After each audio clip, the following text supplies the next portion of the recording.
আজকে আমি মাছের ডিম কুমড়ো বড়ি মাছ দিয়ে ভুনা করব। হ্যালো এভরিওয়ান, আসসালামু আলাইকুম। রুমিস ব্লকে আপনাদের ওয়েলকাম। আশা করি আপনারা সবাই ভালো আছেন। আলহামদুলিল্লাহ আমিও ভালো আছি। তো এই যে মাছ নিয়েছি, একটা মাছের মাথা আর এক পিস মাছ নিয়েছি, নিয়ে ম্যারিনেট করে রেখেছিলাম কিছু সময়, তারপরে তেলে ভেজে নিচ্ছি। এই যে এভাবে তেলে ভেজে নিয়েছি, আর এক পাশে পেঁয়াজ এবং মরিচ কুচি করে নিয়েছি। এখানে মাছের ডিম সুন্দর করে ভুনা করব। মাছের ডিম এবং মাছ এবং কুমড়ো বড়ি, দেখেন কিভাবে আমি রান্নাটা করি। আশা করি ভালো লাগবে। আপনারা প্লিজ পুরো ভিডিও দেখার অনুরোধ রইল। তো এই যে পেঁয়াজ কুচি করে নিয়েছি এবং লাল লাল করে নেওয়ার পরে একটু আদা রসুন বাটা দিয়েছি, জাস্ট অল্প একটু। তারপরে হলুদ, লবণ, গুঁড়ামরিচ এগুলো সব কিছু দিয়ে দিয়েছি। দেওয়ার পরে একটু সুন্দর করে মিক্সড করে নিলাম। মিক্সড করে নেওয়ার পরে একটু পানি দিয়ে দিচ্ছি। পানি দেওয়ার পরে একটু কষে নেওয়ার পরে আমি ডিমগুলো দিয়ে দিব। আর এই পাশে দেখতে পাচ্ছেন কুমড়ো বড়ি ভেজে নিচ্ছি।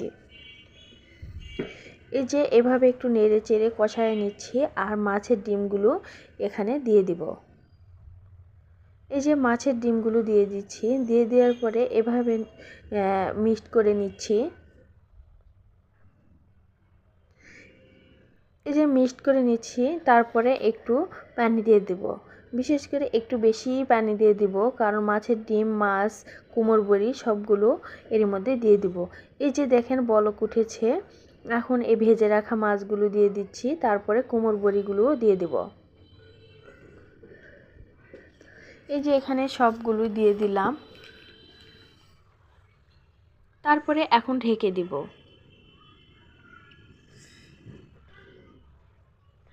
এই যে একদম ভুনা ভুনা করব তরকারিটা। এই যে আমার রান্নাটা প্রায় হয়ে গিয়েছে, তো আর একটু পানিটা মারব, একটু শুকনা শুকনা করব আর কি।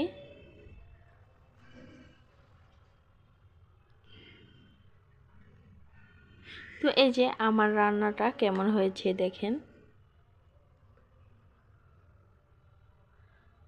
আমার রান্না ডান, আমার রান্না হয়ে গিয়েছে। তো এখন আমরা খাওয়া দাওয়া করব। আমি আর আয়াত, মা ছেলে খাওয়া দাওয়া করতেছি। প্লিজ বন্ধুরা, আমার এই ভিডিওটি যদি ভালো লেগে থাকে লাইক, কমেন্ট, সাবস্ক্রাইব করবেন, আর লাইক ফলো দিয়ে সাথে থাকবেন। আর কে কোথা থেকে আমার এই ভিডিওটা উপভোগ করতেছেন তা প্লিজ কমেন্ট করে জানিয়ে দিবেন। আপনারা ভালো থাকবেন, সুস্থ থাকবেন, সুন্দর থাকবেন।